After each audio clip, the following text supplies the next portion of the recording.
Hello, everyone, and welcome to episode 101. I'm so ready to hit the ground running on the next 100 episodes of the Middle-Aged Witch podcast, and I'm getting ready to celebrate the 2-year anniversary as well. That's coming up in a couple weeks, and we will probably have another giveaway, so just keep an eye open on our social media pages for that. Find us at Middle-Aged Witch, and I'll make updates as we continue to approach the beginning of another year of witchcraft and spell work and exploring different magical modalities and disciplines. And I have to say, it never fails to astound me how much information we have yet to explore. After 100 episodes in 2 years, we still have so much to talk about. This is what keeps me excited. This is why I can't stop doing this. I love witchcraft for a lot of reasons. You know, it's made me a stronger person, a kinder person. It's given me access to so much personal power and potential, and it's given me a sense of community. And all of that is priceless, and that's why I love it. But what keeps me excited is the depth of knowledge that I have barely begun to scratch away at. You know, I've been doing this witch thing for more years than I can even say, and there's so much yet for me to learn. It's brilliant. Now, I also wanted to mention a few things because there are some listeners who are newer to the podcast. First of all, I post transcripts of every episode of this podcast on our website, middleagedwitch.com. So if we ever talk about a concept or go through, spell work or whatever it may be, there is always a written transcript available. There's a search feature on the website too, so even if you can't remember what the episode was called, you can search for whatever it is that you wanted to look up. So if it was, a banishing spell, search for banishing, and it'll pull up all of the episodes where we spoke about banishings. Again, that's middleagedwitch.com. And I also wanted to take the opportunity to mention the Facebook group and the Discord server, both of which I will link in the episode description. These are really cool communities, and the vibes are beautiful. So if you're looking to connect with some like-minded witches, if you have tips and spells that you'd like to share, if you have questions, these witches in these groups are the best. These are really welcoming spaces, and I'm so proud to be a part of them. Again, I will link to both of them in the episode description, and of course you can find links on the website as well. So if you'd like to meet some cool witches who are very chill and very knowledgeable, please head on over. And I also got a message from a witch who wanted to share an easy cleansing method that I thought was really cool. She writes, "Hi Eli, in response to your recent request for easy self-care tips to share with listeners, I have one that I kind of came up with myself. At the end of every shower, I scrub the bottoms of my feet with Epsom salts. As I do it, I think about all of the energies that I want to be rid of. So easy." Yeah, I loved this idea for a couple of reasons. First of all, anything that we do with intention is powerful. So scrubbing our feet in the shower, while this is something that we all do anyway, this is a mundane activity, but combining it with the intention of removing old, unwanted energies makes it magic. And secondly, water is such a powerful element for cleansing and renewal. So using our daily shower in this way with intention is always a good idea. It's low effort, high reward. We are already going to take a shower today. Might as well cleanse our souls and our auras while we're at it. And if your shower is in the morning, this is a perfect way to begin the day with a clean slate. If your shower is in the evening, this is an excellent method for removing any unwanted energies that we've been exposed to, that we've accumulated throughout the day. And in either case, combining that with a ritual Epsom salt scrub to the soles of the feet is just chef's kiss, perfection. And thirdly, Witches know that salts are powerful allies for cleansing and protection, and Epsom salt, while it isn't the same as table salt, it is a mineral salt, so it carries the same magical benefits for us. So this ritual that she's describing is a total triple threat. There's the very fact of doing this with intention, the use of elemental water magic, and then the use of salt for purification and protection.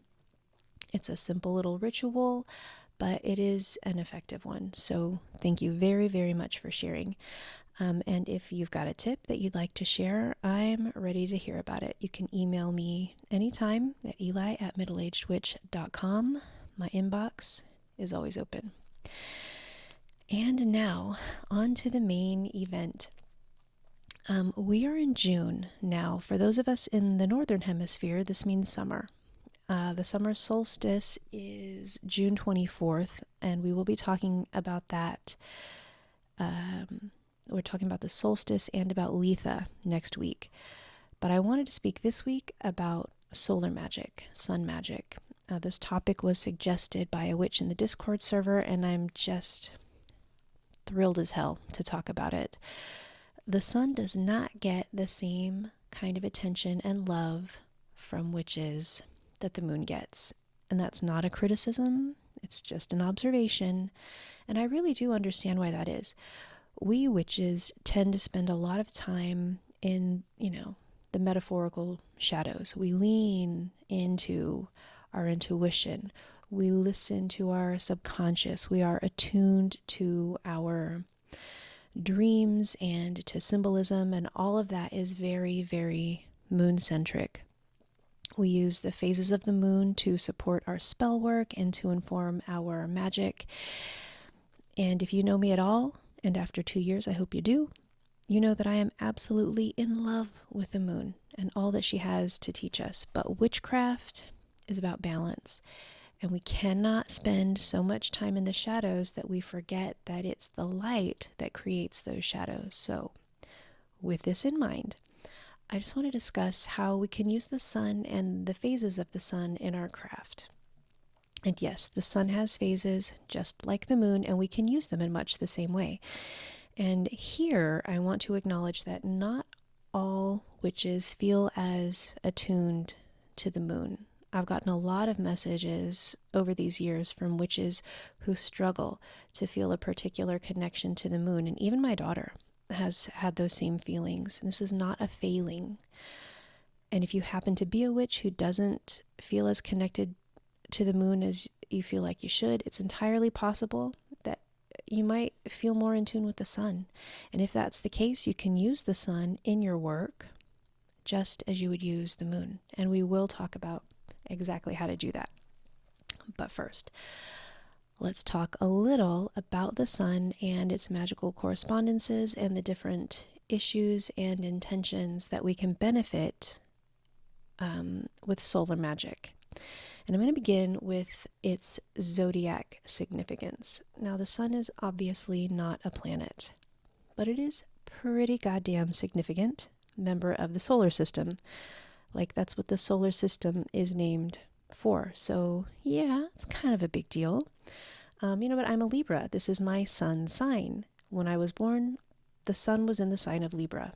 This placement has a whole lot to do with my personality, how I see myself, how others see me, and how I aspire to be when I am the highest version of myself. We know that the rest of our natal chart has a lot to do with it, but for the most part, we identify ourselves by our sun signs because the sun is significant. It's especially significant for Leos who are ruled by the sun. And my daughter, the one that we just spoke about, is a Leo, which is why, when she came to me and said that she was having difficulty feeling that connection to the moon, I suggested maybe she should try to connect with the sun instead and see if that felt more natural. And for anyone, especially anyone with Leo in their big three placements, either your sun, your moon, or your rising sign, you may also just feel more attuned to the sun than you do to the moon, or at least equally as attuned. And then as far as the different intentions that we can bring in terms of sun magic, but the first that comes to mind is healing. And there is so much healing magic to be found in the sun. And another fairly obvious intention is success and accomplishment. Think of the sun card in tarot. This is an omen of happiness and of things coming into alignment. So using sun magic in work like this is going to be very, very effective. And I would also put enlightenment and truth firmly into the sun category as well, because the sun, in a very literal sense, shines light in dark places. And so using the power of the sun or invoking the sun in matters of truth and honesty, uncovering lies and deception, it makes perfect sense. And in a similar sense, using it for workings related to enlightenment and divine knowledge is also going to be really successful. Now, we can use herbs and plants that have sun correspondence as well as crystals and stones with strong sun associations to give those works just some extra sizzle. So plants and herbs with big sun energy include sunflower, obviously, but also rosemary, chamomile, angelica, Spanish broom, cedar, ash, clove, cinnamon, which should not surprise anyone who's ever used cinnamon in a success spell, and witch hazel, frankincense, marigold, lovage, which is also fantastic with attraction magic, saffron, and mistletoe is actually associated with the sun as well. And then as for crystals and gems with sun correspondences, I always think of the yellow and red and orange stones. So like your citrine, your carnelian, amber, topaz, tiger's eye, sunstone, and ruby. So any of these stones or herbs could be used in spell work to help impart that strong sun energy, that kind of very powerful, nurturing strength. But we do not have to limit our sun magic to those specific intentions that I mentioned already. The healing, the enlightenment, the success, those are just issues for which the sun will be a particularly strong ally. But we can absolutely use the sun for all kinds of work, and we can use its phases in the same way that we use the moon's phases. So where we might use the power of the full moon for spells having to do with, abundance and manifestation and empowerment and so on, we would conduct this kind of work at high noon when the sun is at its fullest strength. And then, new moon work, which often includes work for new beginnings and baneful work, rebirth and renewal, and like divination or psychic work. We would perform this kind of work probably at midnight. And then waxing moon work, which frequently includes, new endeavors, especially business opportunities, attraction magic, money magic, and increase magic. This could be supported by performing this work right at dawn, just at sunrise. And then work that we would typically perform at the waning moon, which includes, banishing work, bindings, spirit work, shadow work, and transformational magic. This would be well supported by using dusk or performing the work, right at sundown. And then, for like big, huge, lasting sun magic, we can use those chief solar events, the summer solstice at Letha, which would correspond with like the ultimate high noon of the year, the winter solstice at Yule, the vernal or spring equinox, which is a great time for that sunrise magic, or the autumnal or fall equinox, which is going to be the best time of year for that sundown or sunset work. So it's just something to keep in mind. If you've got some spell work in mind that would really align nicely with a full moon, but like maybe that's still 3 weeks away, if that's not something you want to wait to put into action, just use the power of the high noon sun.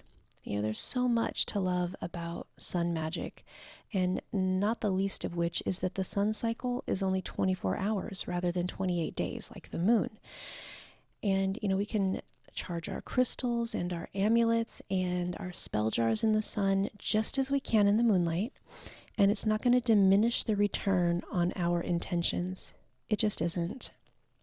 The sun is a vibrant source of energy and optimism, and there's just no reason at all not to avail ourselves of its power, especially now as we are cresting into summer and these days are going to be nice and long.